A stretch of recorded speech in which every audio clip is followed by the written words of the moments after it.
Hello viewers, আসসালামু আলাইকুম। Welcome back to my channel মুনতাহাস কুকিং। আজকে আমি আপনাদেরকে তৈরি করে দেখাবো ডিমের ভর্তা। ডিমের ভর্তা তৈরি করার জন্য আমি চুলায় একটি প্যান বসিয়ে দিয়েছি। এর মধ্যে হালকা একটু তেল দিয়ে শুকনো মরিচকে ভেজে নিব।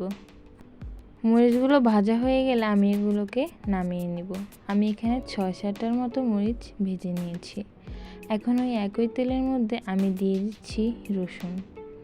আমি রসুনগুলোকে হালকা একটু ভেজে নেব। রসুনগুলোকে ভাজা হয়ে গেলে উঠিয়ে নিচ্ছি।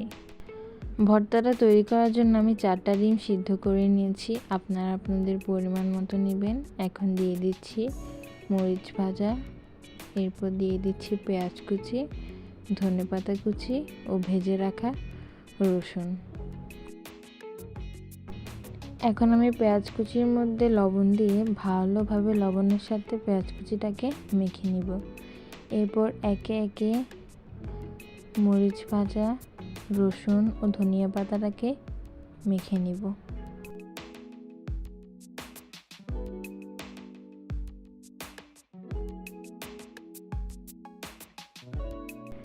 পেঁয়াজের সাথে সব কিছু ভালোভাবে মাখানো হয়ে গেলে এই পর্যায়ে আমি ডিমগুলোকে ভেঙে এগুলোর সাথে ভালোভাবে মিশিয়ে নিব।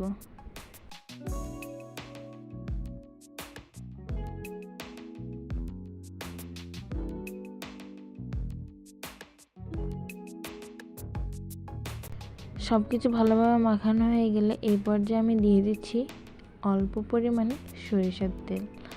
এখন আমি তেলের সাথে ভালোভাবে সব কিছুকে মাখিয়ে নিব। তাহলে দেখুন কত সহজেই তৈরি হয়ে গেল এই ডিমের ভর্তা।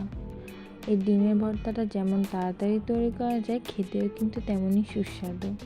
যদি আমার আজকের ভিডিওটি ভালো লেগে থাকে তাহলে অবশ্যই আমার চ্যানেলটিকে সাবস্ক্রাইব করে ভিডিওটিতে একটি লাইক দিয়ে যাবেন। তাহলে আজকে আসি, আল্লাহ হাফেজ।